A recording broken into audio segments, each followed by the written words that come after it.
Hi all, this is because today here I am with a new video which is basically on dam site selection.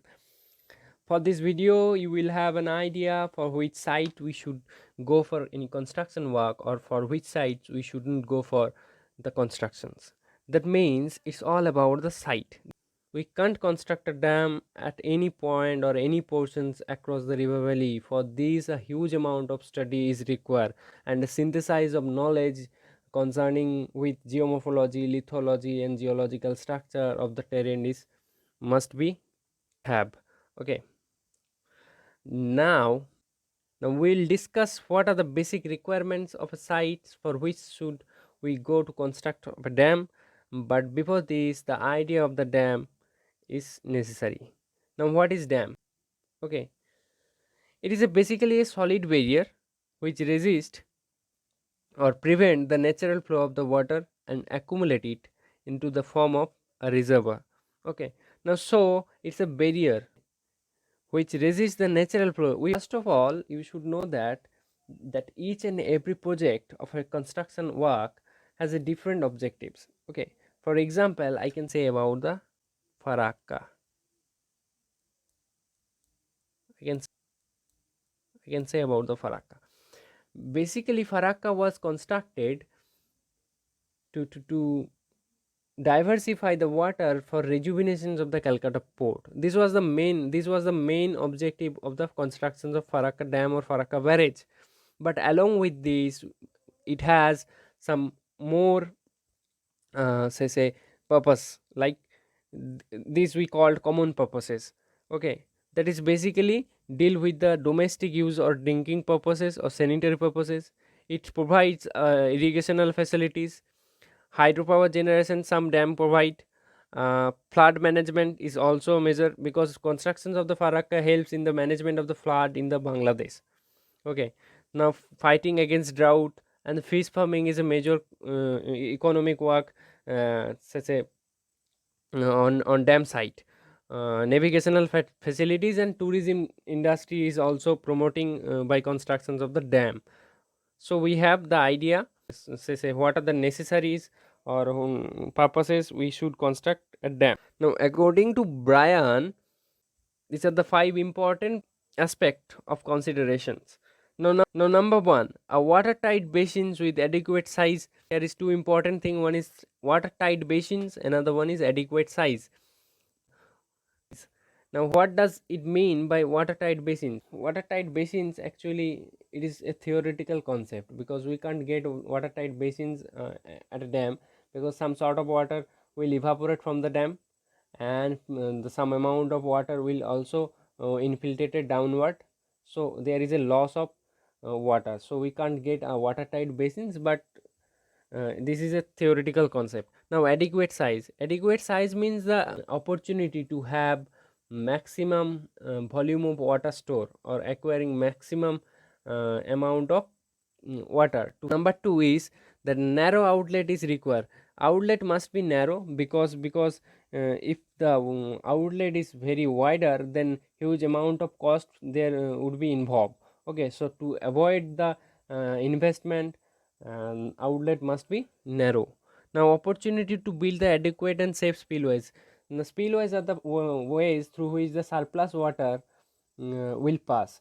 Now, if you have not any spillways, then the water will be say overtopping during the rainy season. So there must be spillways to maintain the dam health. Clear? Now, number four is that the availability of the materials that needed for the constructions of dam. Now, these are basically false for the earthen dam. It's talking about the gravels, pebbles, cobbles, and the rock bodies what are required for construct a dam. And here the important aspect of labor. Okay, labor is also an important factor, because if you have not those materials and labor near the source or near the sites, then you have to carry them or to the sites, so there is an involvement of the transport cost. So to avoid the transport cost, the site must be have these facilities. And finally, the last one, this is the assurance that life of the reservoirs will not too short. That means the life of the reservoir should be long enough, because it should not failure in very short time. Okay, so these are the five, say, major aspect of concern for a site according to Brian. But except this, there is a lot of things which have to concern in the case of dam site selection. Now, basin morphometry and channel gradient. Now, you should understand the basin shape. Okay, now, basin shape, this includes basin morphometry include the basin shape, that is elongated basins, and one is the pear shaped or circular basin. Circular basin has high peak flow, and elongated basin has flatter peak flow. So we should construct a dam on the location where peak flow is flatter. Is The basin is covered with maximum number of vegetations. These locations infiltrate the water, and they need water, so absorption of the water is took place. And another thing, where the vegetation is less, there is a high peak flow, so we should construct where the flow of the water is flatter, not peak. Diversion is an important aspect. Diversion basically means the diversifications of the water or bifurcations of the water uh, during the constructional work. Now, if you go for constructions of a dam on a river bed, then there is a water, isn't it?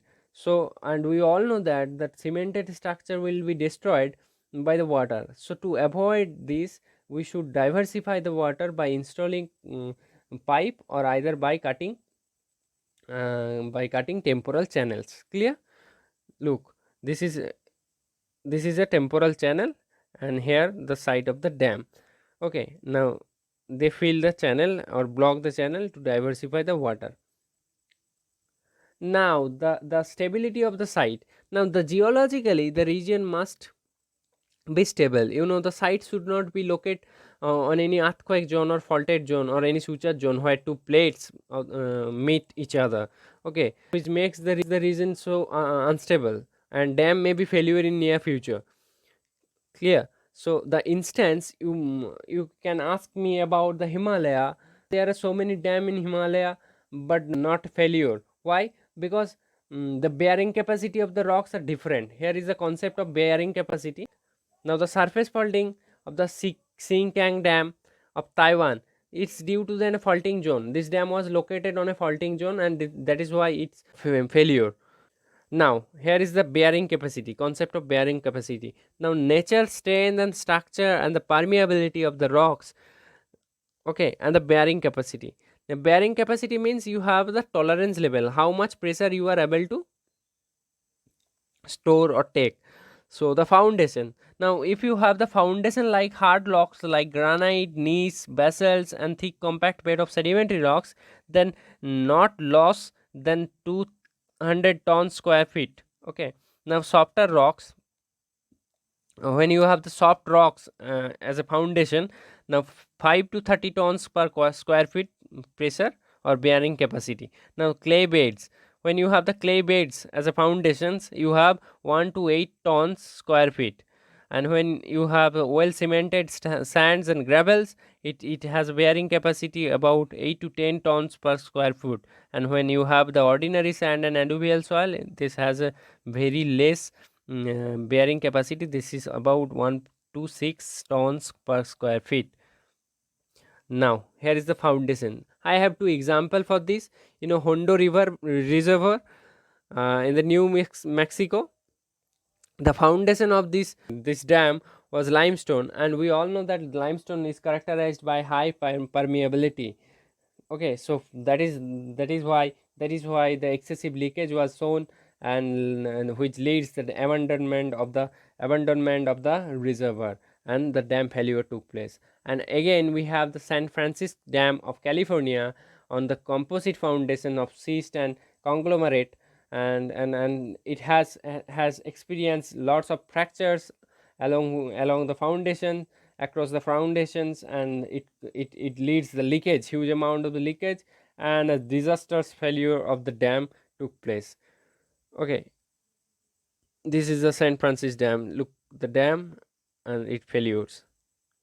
Now, the important concept of the height of the shoulder hills. Now, shoulder hills must be well above from the dam height. Okay. Now, if you have a dam in this section, you have a dam, the height of the shoulder hill must be well above, because if the height of the shoulder hill is less, then water will move sideward. Okay, so the height of the shoulder is hill is major concern. Now you must have the idea, or you must have to study the river behavior. What is river behavior? River behavior is the study of ecology, nutrients, and the source of the sediments, and the load transfer ability, etc. Now the risk assessment. Now you have to go for risk assessment. Now we have to find out if the dam may be failure in future, then what are the regions may got affected, the populations of the region, the plant animals ratio, the livestock are the major concern. So, okay, so where the or potentiality is less, we will select. Where the potentiality of the risk is less, we will select that site for the construction work. Now we will conclude our lecture with the concept of influence of existing groundwater table. Now where the site of dam must be located where the initial groundwater table is near to the earth surface. That means in this regard we have two concept of river. One is effluent stream, another one is influent stream. In effluent stream we have the groundwater table near the surface, so we have the capillary process. In this aspect we have the capillary process. So we get the watertight basins. But in the case of influent stream, what happened, when the water is stored and it percolate downward, and we are unable to have the watertight basins, so the dam failures occur. Now I would like to conclude my lecture with a quotation, that is, you can't make anything perfectly safe when you are dealing with unknown events like water, wind, and earthquakes. Thank you.